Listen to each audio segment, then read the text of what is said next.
or a sci-fi movie. It feels like something out of a video game or a sci-fi movie, really.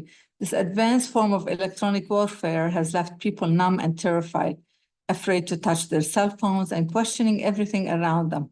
The pager explosions, which occurred around 3:30 p.m. local time on Tuesday, September 17th, triggered widespread panic and fear among civilians, including families, women, and children.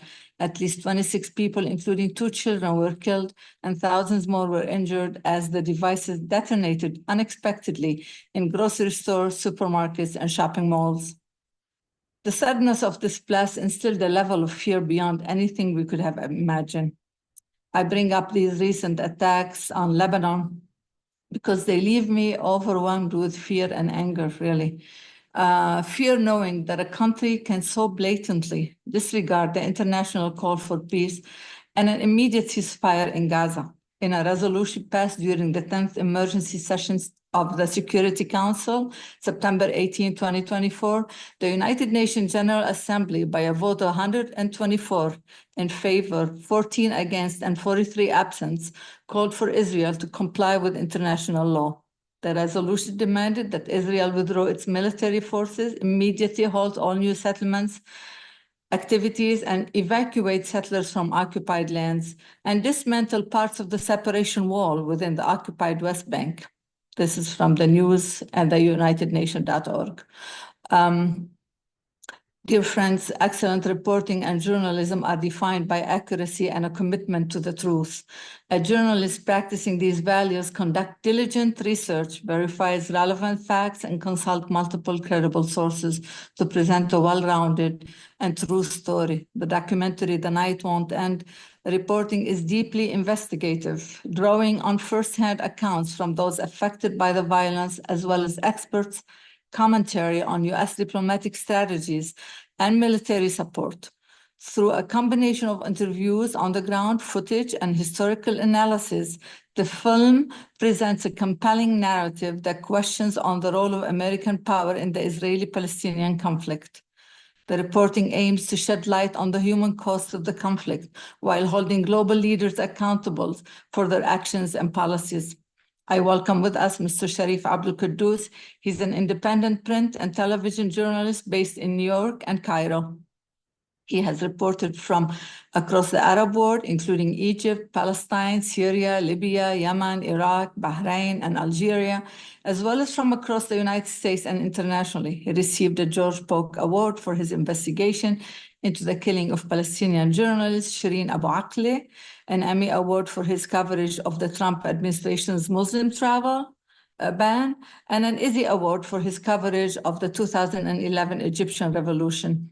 Sharif's correspondence is known for his in-depth and fearless reporting with a focus on social justice and human rights.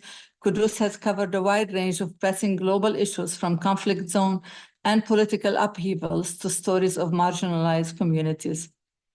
The Women's International League for Peace and Freedom, WILF, is deeply interested in highlighting the current situation in Gaza because their mission centers on promoting peace, disarmament, and the protection of human rights, particularly for women and children in communities affected by the conflict. In Gaza, ongoing violence, military occupation, and political instability have devastating effects on civilians, especially women and children who are immensely impacted by war.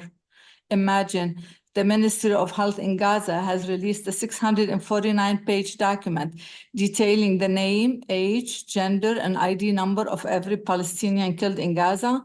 From October 7th to August 31st, the first 14 pages, the victims' ages are listed as 0, indicating they were under 1 year old. 14 pages.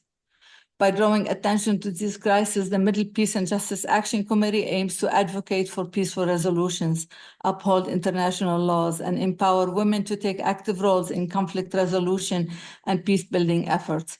Our focus on these regions also aligns with commitment to addressing the root causes of violence, including militarism and inequality, which are central to the struggle in the Middle East region. Without further ado, I'll turn it over to Sharif, who will share insights into this powerful documentary and his remarkable experience on the ground. As he introduces the film, please hold your questions until the end. Feel free to post any questions in the chat, and we promise to address them after the screening. Thank you, Sharif. It's all yours. It's all yours. Thank you, Neda, and thanks everyone for joining today. And I'm glad to hear that you and your family are safe, Neda. We're all watching the horrors that are happening in Lebanon with these continued Israeli attacks. I won't speak long. I think we can talk more after we watch the documentary together. But I'll just briefly say that we started thinking about doing something about the assault on Gaza back in December.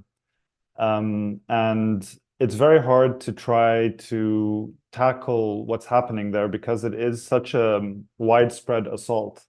And you have so many different and unprecedented things happening, the number of children that are being killed, the complete destruction of all aspects of life, really, homes, schools, universities, bakeries, mosques, churches, hospitals, the entire healthcare system.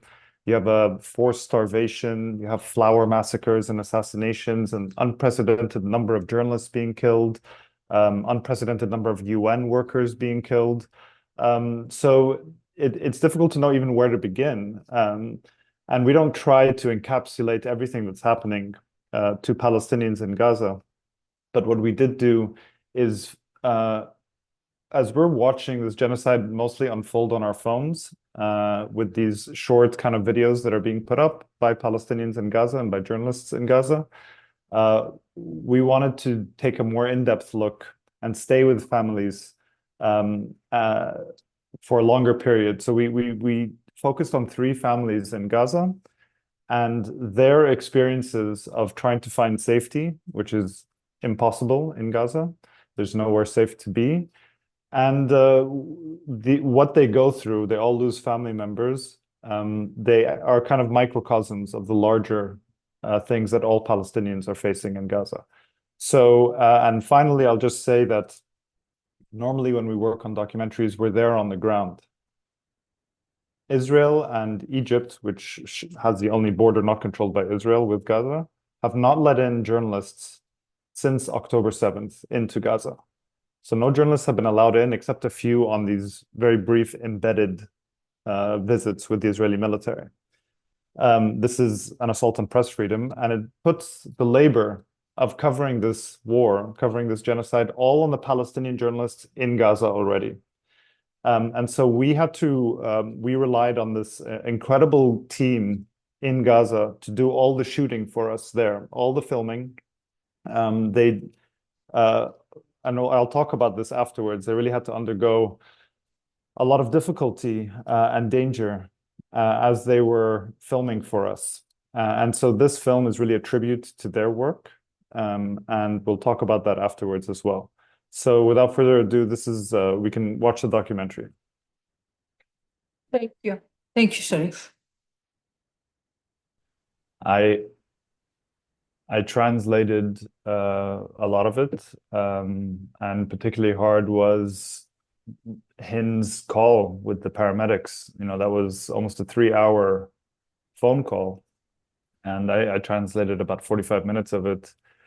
And yeah, extremely difficult to do, haunts me. Also, the Selim family talking about the arbitrary executions that they witnessed of their family members. And I think,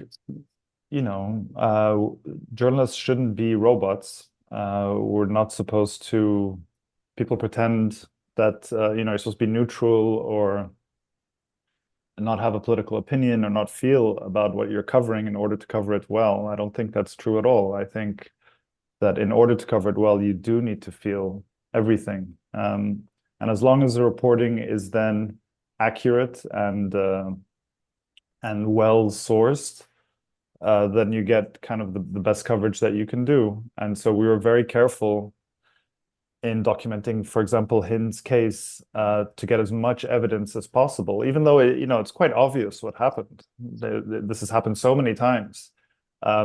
but to kind of make it irrefutable of what the Israelis did, of this incident, that they shot up a car at close range, of a family with children, that they approved an ambulance to go. And we show that map that they received for the first time in this documentary, the approved route, and yet they fired on the ambulance when it arrived.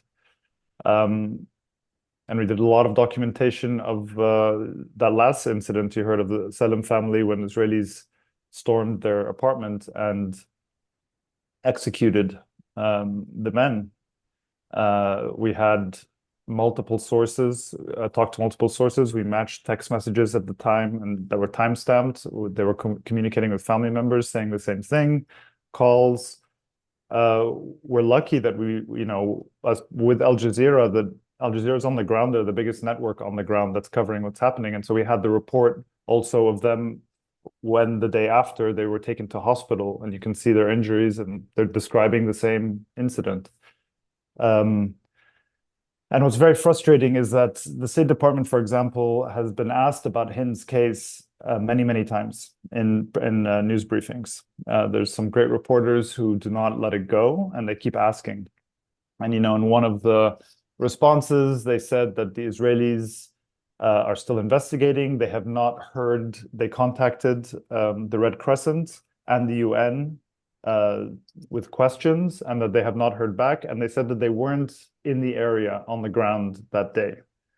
And this statement is then just taken as okay, and that's his response, even though there's a lot of evidence to show that they were there. We have satellite images showing, with a timestamp, showing the tanks up the road from where the car was.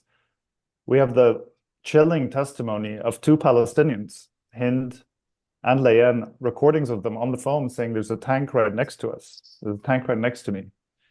And we have the Israelis approving a route and saying you can go this way. And so why would they have to give an approved route if there's no tanks there? And with a very simple phone call, we called the Red Crescent. Did the Israelis contact you for their investigation? And we called the UN. Did the Israelis contact the UN? They hadn't. So, the United States just takes these things at face value because it doesn't want them investigated, and holds Israel to a very different standard. But what about implementing yes.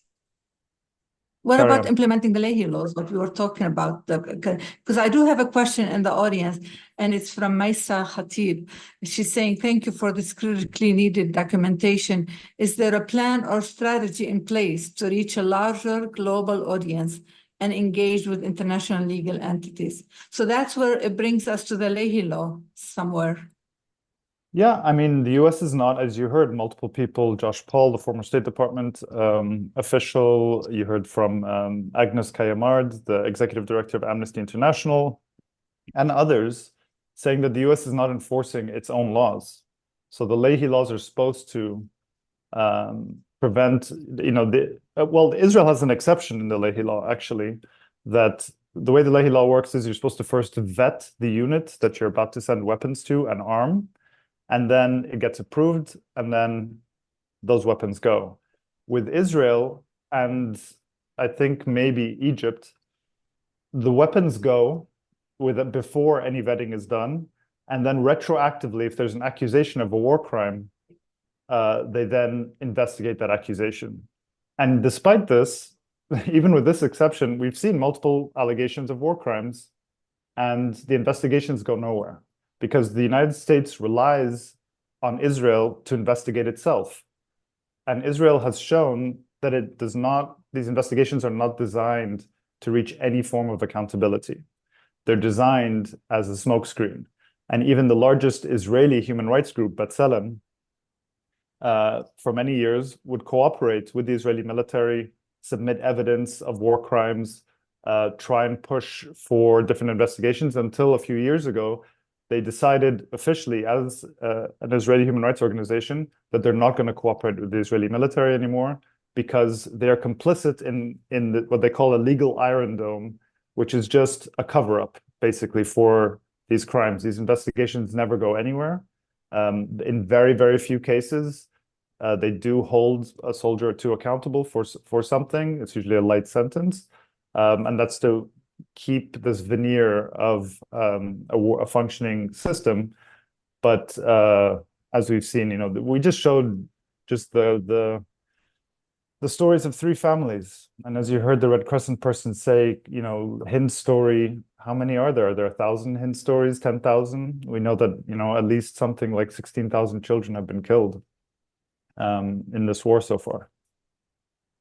We have about 17,000 children with no parents. Yeah. That they have no I mean, family the numbers, members. the numbers are very hard to comprehend. And as you mentioned before, the Ministry of Health, put out just a few days ago, 649-page document with the names, ID numbers, dates of birth of as many Palestinians that they could find data for. This is an undercount. It was about 34,000 names between October 7th and August 31st. There's about 6,000 names that they don't have the data for, so they didn't include it in the list. By then they had said there's over 40,000 killed up to August 31st.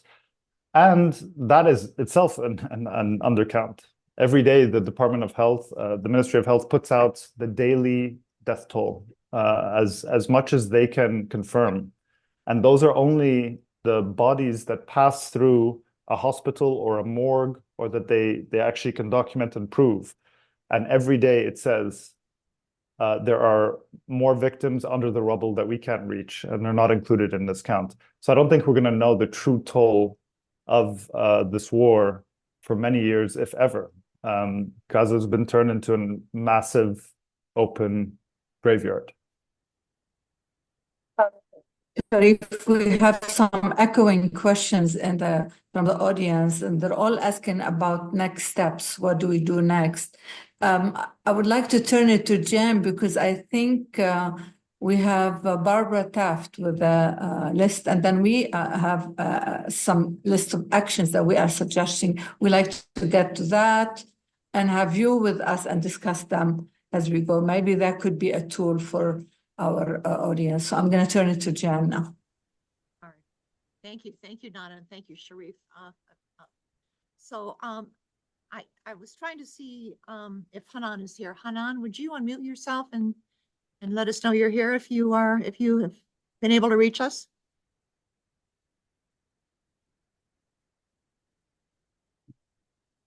Okay, I wasn't sure. I hadn't seen Hanan, so we'll watch for her because we wanted her to come with us also. And not to mention Barbara Taft, so let's hear from her. She's got a list of resources that we wanted to make sure you were aware of. So I see her there. I'm gonna ask you to unmute yourself, Barbara, and go ahead. Well, now that you've seen the film and had a chance to take part in the discussion, I'd like to let you know that there are other things that you can do to learn more about the ongoing Middle East struggles. A couple of months ago, our Middle East Peace and Justice Action Committee, MEPJAC, gathered together an annotated bibliography consisting of books and articles that we would recommend to you.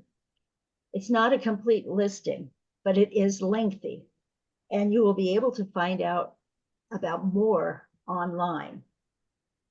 We also put together a list of videos, films, and film clips that might be of interest to you. Links to both of these lists are supposed to appear in the chat. I'm not sure if we got them, but we recommend that you read the books that you choose from the list as book club selections with discussion among your group. That could be your Wolf branch, a club or church group, or just a group of friends who like to read, learn, and discuss. With the films, we suggest a viewing party followed by discussion, something similar to what we did today. Even those of us who have worked on Middle East peace and justice issues for years discover that there is much more to be learned. If you become well informed, it will help in your advocacy for peace. and we will be happy to assist you. Were those posted in the chat or? Yes, Michaelan put the link in the chat. So please look for that from Michaelan. And I want to introduce Barbara. Barbara Taft owns a private school. It's called the Accent Expert, and she also is a substitute teacher in Gilbert, Arizona, with the school system there. She's been working with MEPJAC and Peace and Justice since the 60s. She served as our co-chair for our committee for a few years, and now she's a member of our leadership team.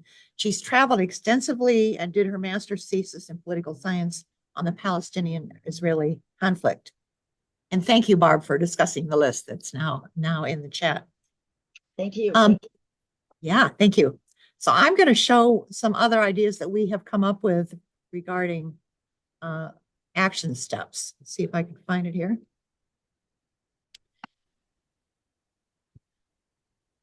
And I'm just gonna, these are just ideas. We've seen a lot of things come in the chat. Please put your ideas in the chat. We wanna share everything, but just to be sure, everything is needed. All are needed. Everything is needed. So here's some ideas of what we can do in our communities. Of course, we need to contact Congress. You did hear one from Maryland with this. So, maybe we can convince a couple more. So here's a couple of phone numbers here. The White House actually takes calls Tuesdays through Thursdays, midday. And you can also email them, and they need to hear from us. Candidate Harris, very same thing. She really needs to hear from us. Take part in the protests, the rallies, the vigils. It's all powerful. Everything that we do can demonstrate solidarity with Gaza. So make your message loud, make it clear for a ceasefire to stop U.S. military aid to Israel, to end the blockade on Gaza. Write a letter to the editor, and we've got some AFSC has some tips here that are related to what we're talking about today. So please take a look at them and their ideas, and write a letter to the editor, and let's get published across the U.S. and elsewhere. JVP has a wonderful half hour. I've gone on it several times. I know several of you here have as also. In a half an hour, we talk together, and we make a couple of calls. That they have a script that they prepare that's timely for the day that we can use. It's every day, Monday through Friday, 2 p.m. Eastern for a half hour. AFSC has their Power Hour. They do that on Fridays at noon Eastern Standard Time. They also provide updates, what's going on in Gaza. They have staff in Gaza, information, what's going on in Capitol Hill, resources for activism. Raise money. I want to share an example for the Tucson branch. They've been doing this for 15 years. They've been holding an annual fundraiser for Mecca, Middle East Children's Alliance. This year, they raised $1,000, and all those donations to Mecca help children and families in Palestine to have clean water and healthy meals. And we suggest that you check out organizations and do some work for the one that you feel closest to. Support activists on college campuses. The BDS movement, join it, make people aware of it. It's a group that was launched by 170 Palestinian unions, refugee networks, women's organizations, professional associations, popular resistance committees, and other Palestinian civil society bodies. They need our help. They are a great group. So participate and make other people aware of the BDS movement. The Ground and Up is an activity book written by the children who attend the children's camp, one of the educational products of the Tent of Nations. It's located on the Nassar Farm, which is in the hills southwest of Bethlehem. Many of you have met Daoud. He comes to the States from time to time. We met him one time when he was here in Des Moines, and we took the initiative and been working with him since. So we have now published that book, and with the help of a mini grant from Wolf US, we've now published that book. Contact Virginia Wadsley at q.com, Wadsley at q.com for more information and to purchase the book if you're interested, and share it with children and share it with your community. We've got Jewish high holidays coming up, Rosh Hashanah, October 2nd to 4th. Ask the rabbi in your community to discuss the war in Gaza at public events and through the media. That would be a strong voice coming from them to talk about what's going on there. Do anti-settlement work using direct quotes from Netanyahu, some of the just most blood-curdling quotes that you can use. And read about how part of their plan, this creeping annexation of settlements in the West Bank that we're seeing now, push the Biden administration to reinstate funding to UNRWA, defend genocide using the definition that South Africa used in its case against Israel at the International Court. And here's their definition: the deliberate killing of Palestinians in Gaza, causing them serious harm, creating conditions that would lead to their physical destruction. And another thing, familiar yourself with the UN resolutions like the Geneva Conventions, the International Declaration of Human Rights, Convention on the Rights of the Child, and use those facts when you're talking with your legislators. And finally, and importantly, please join our committee, the Middle East Peace and Justice Action Committee, and here's the link for it.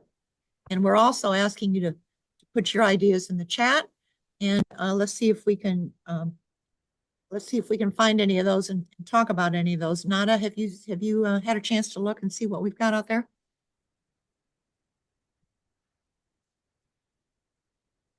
Oh, raging.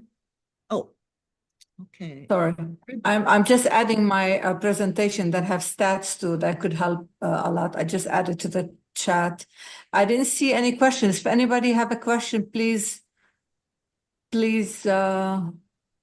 it in the chat or maybe unmute. I'd like to just say something Go about ahead. Go ahead, Sharif. the people who really deserve the credit for this documentary is the Palestinian journalists on the ground that we worked with. They're the ones who followed these families. They filmed with them. They conducted the interviews. They did a lot of the reporting. And as you can see, the cinematography is really quite stunning in what they were able to do. And it captures Palestinians in Gaza, I think, in a different way. And this film is a result of their work. And these journalists have suffered many of the same horrors of the families they cover in the film. They've lost their homes. They've been displaced. They've had family members killed.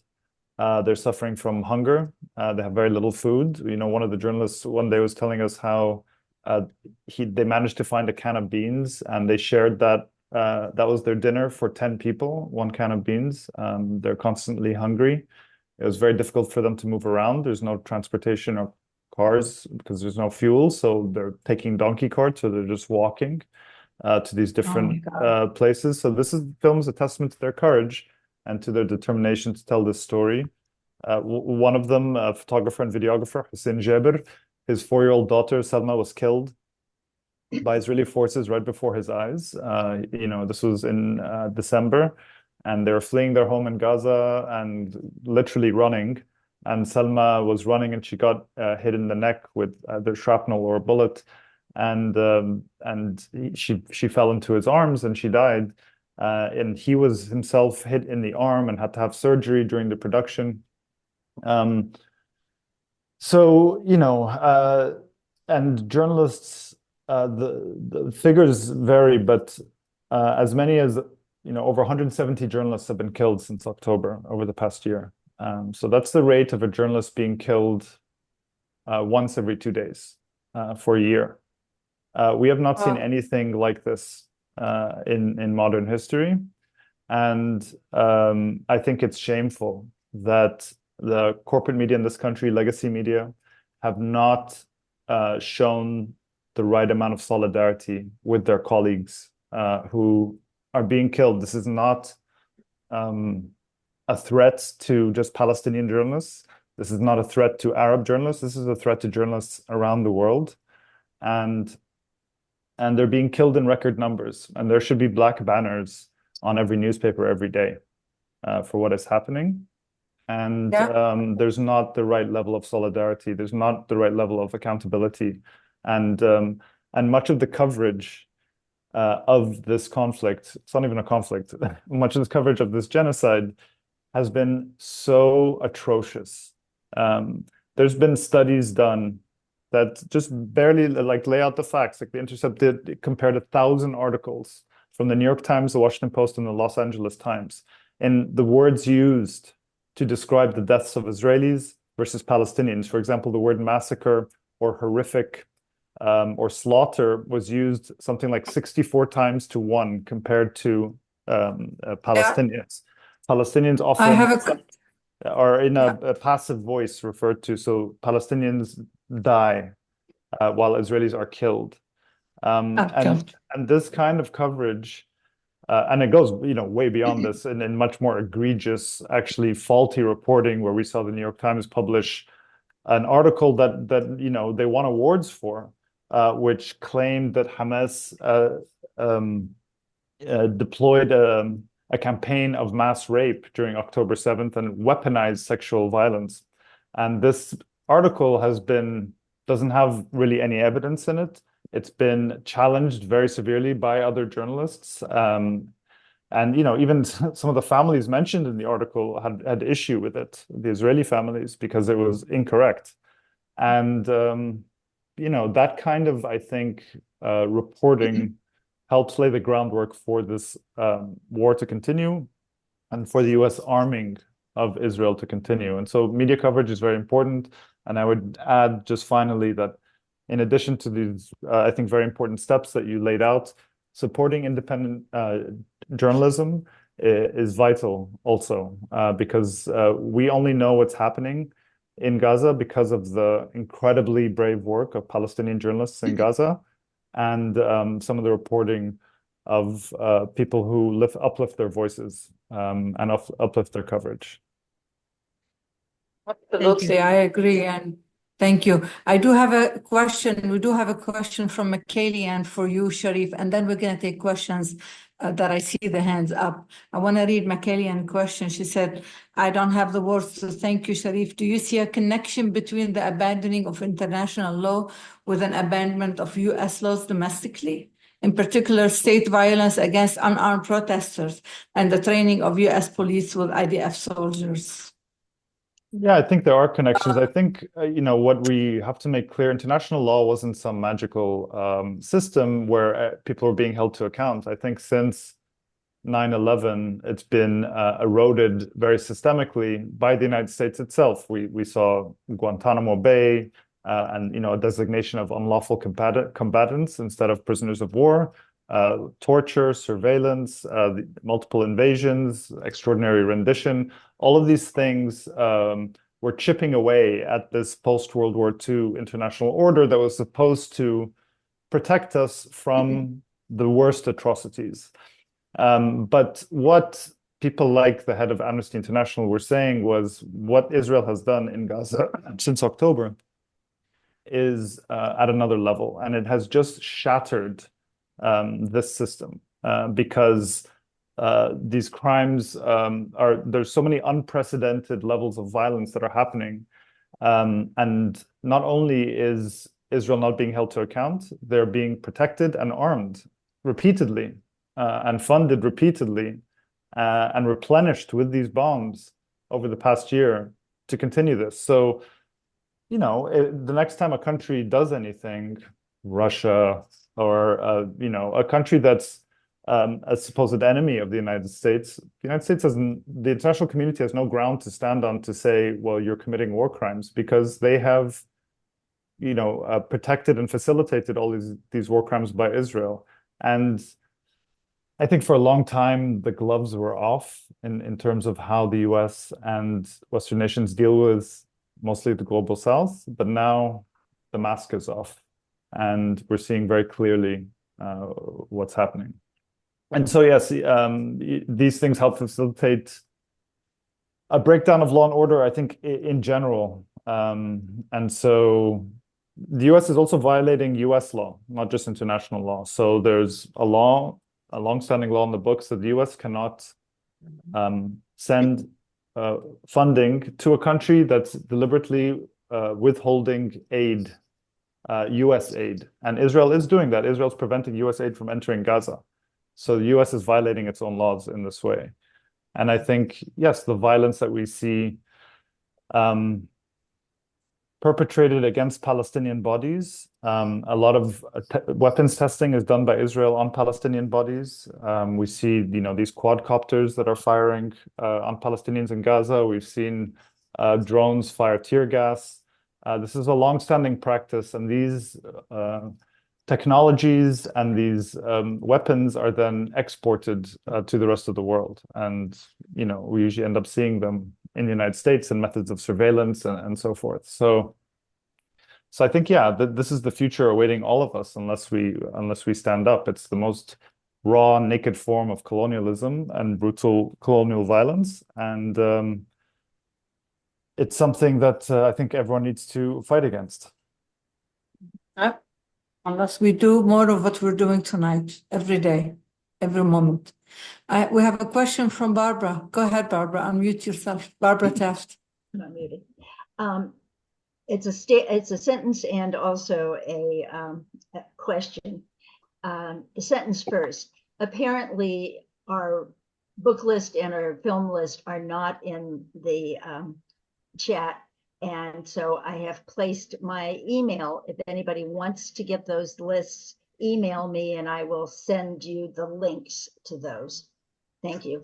Now, my question has to do with the fact that the US government is very much hiding the fact that our weapons have been killing people there. Is anybody currently gathering the remnants of these pieces of weaponry because they say made in the US on them? And I know that that was done with tear gas canisters a number of years ago that all said they were made in Pennsylvania. I think, you know, maybe we need.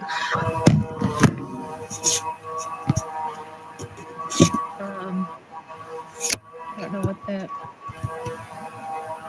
We lost you, Barbara. Are you still there? I'm still here. Okay. So the question was, Cherry, do you want to take it? Did you?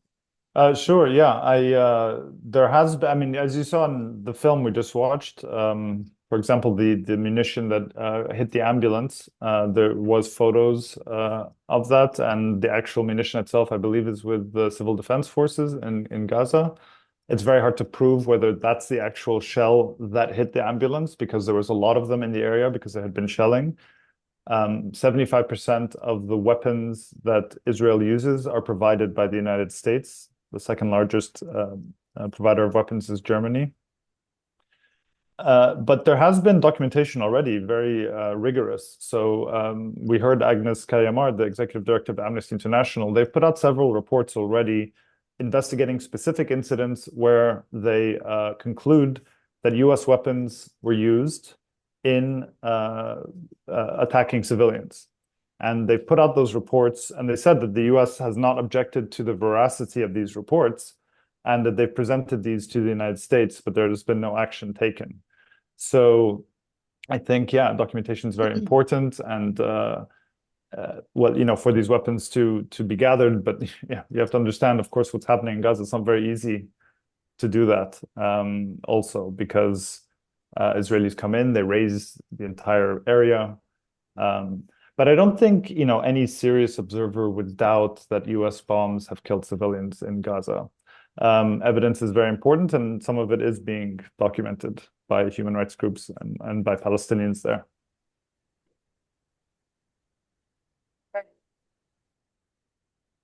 We have another hand. I see Odil's hand up. Jen, did you hear from Hanan? You're muted, Jen. Please unmute yourself.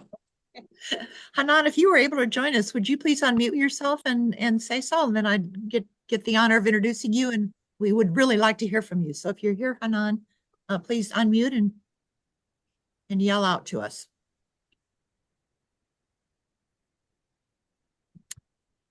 Nope, sorry about that. In the meantime, maybe we can take a question from Odile. I don't see any other hands up. Please let me know. I don't want to miss any of your questions. Go ahead, Odile.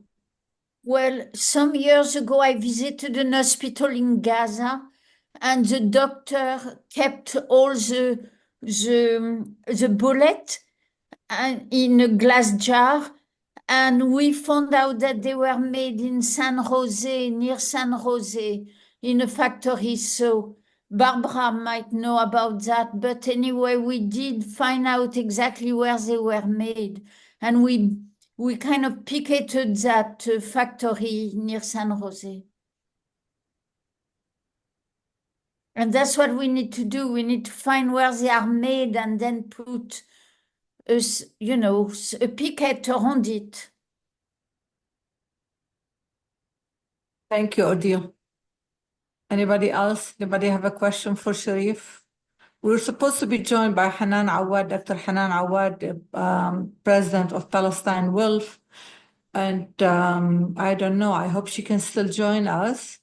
We would like to hear from her. Any other questions for Sharif?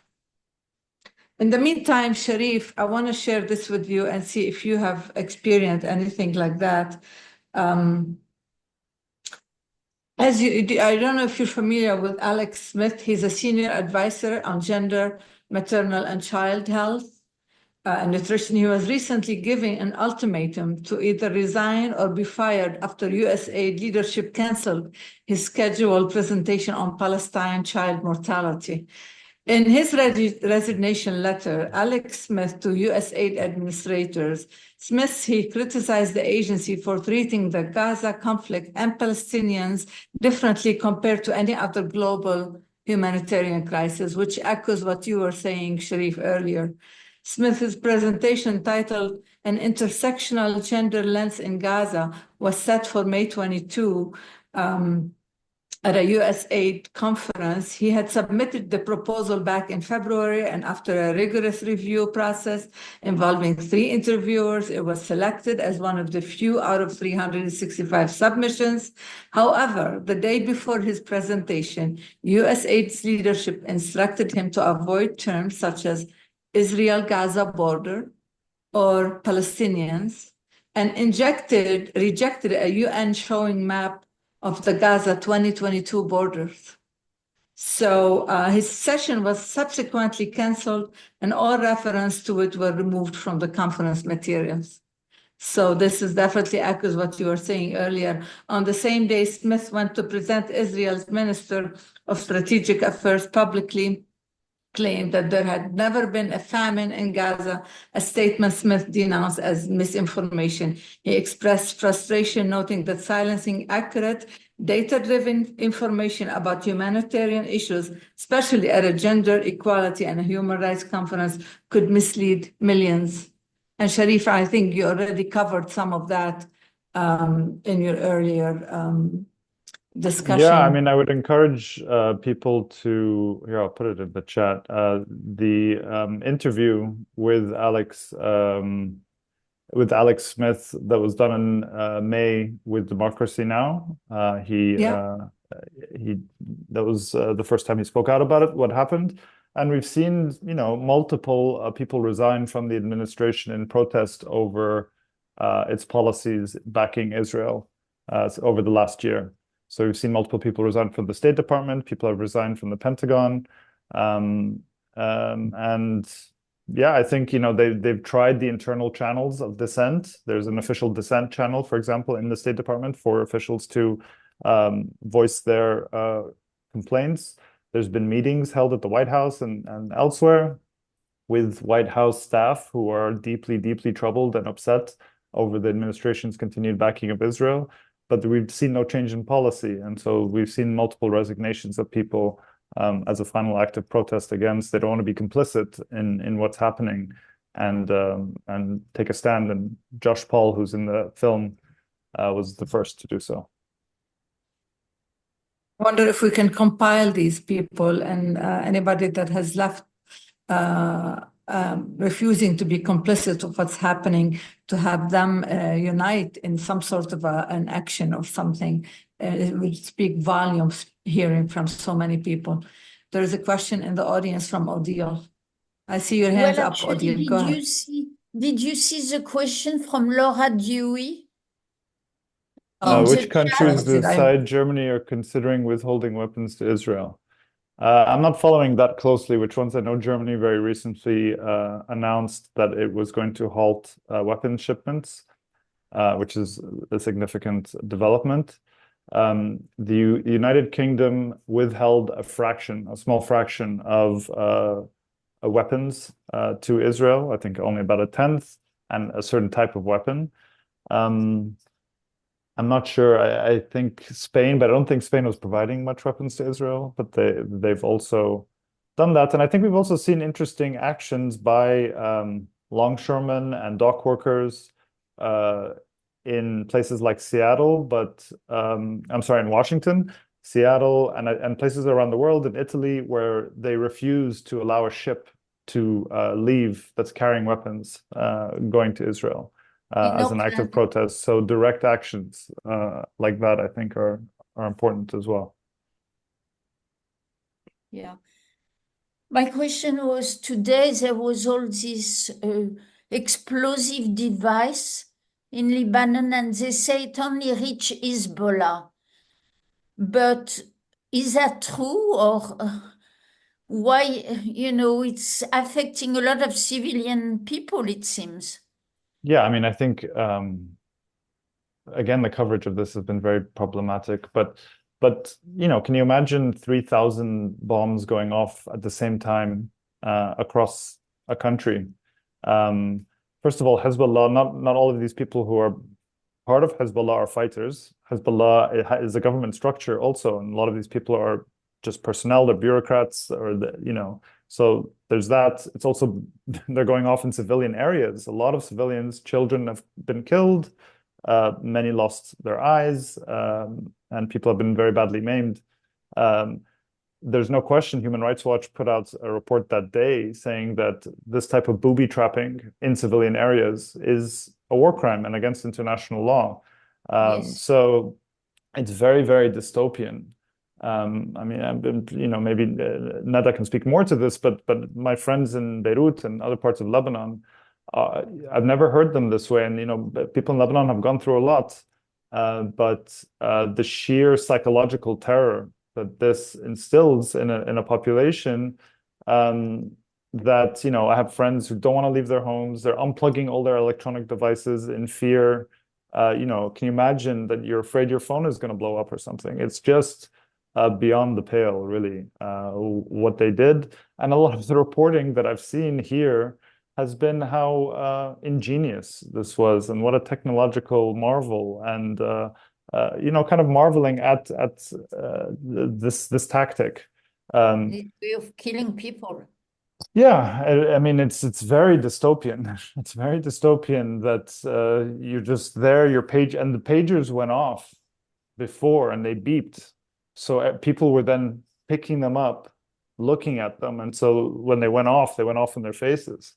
No, I don't think, yeah, I mean, the human rights groups have already said that this is a war crime. The UN Secretary General spoke out against it. Yes. So yeah. But you have to imagine when these divided devices are detonated, they're going out in shopping malls, supermarkets, in areas condensed with children and families. Obviously, these are people, they carry these devices and they just go on with the day. And there wasn't a time that, they knew this is happening. It happened, it took off, and civilians and innocents and families and children were all around. And yesterday's attack to Al-Dahi in south of Beirut, I mean, unfortunately, it's sad to get used to this, but we are used to this. We hear it and we go on with our life. But yesterday's attack was on a building, but they had to attack. They had to bring down a building near the building that they are targeting. The building next to it was all civilians. In order to get to their target, they needed to bring down another building. And that building was all civilians. So there you go. I mean, there is a breach of security and civilian securities every day, every moment, in every way you look at it. And people are living in fear. I am determined to stay here for now, but I don't know for how long. I am looking to see if we have any questions in the audience still. Am I missing anything, Jen?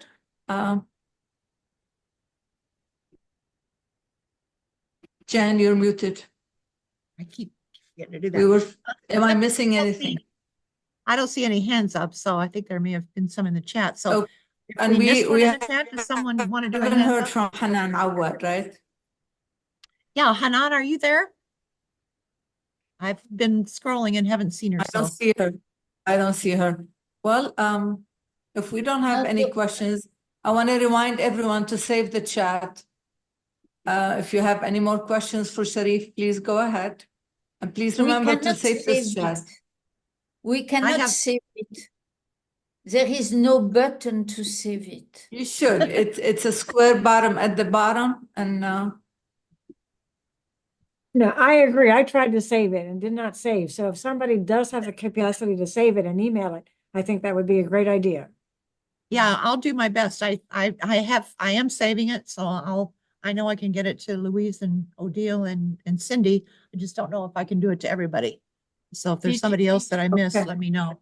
Did you look at the top of the chat column for 3 horizontal dots? That's where my save chat now is.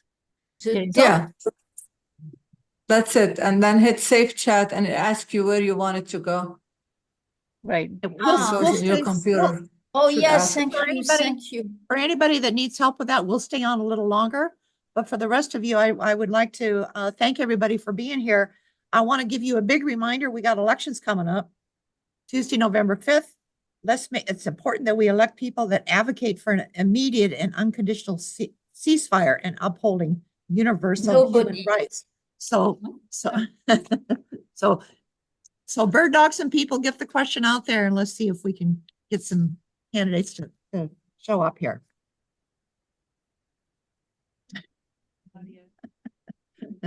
And with that, I think we can sign off. Like, we'll stay on a little longer if you want to get some help saving I the wanna- chat.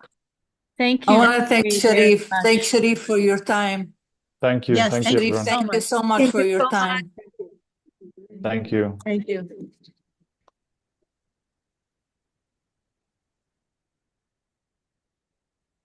So save the chat before you leave. Yeah, do I you did- need some help with that yet, Odile or Barbara? You No, want to go ahead? I and give people found instructions? the 3 dots in top. Usually it's in the bottom. Right, they But- changed it. It should give you a chat saved, and then you Yeah, can find it thank in your you. files later. Yes, yes, Thank maybe. you. Have a good day. Bye-bye. Okay. All right. Bye-bye, everyone. Thanks for Bye-bye. being here. Thank you so much. Thank you again. Be safe. Let's be safe. Thank you. Goodbye. Thank you.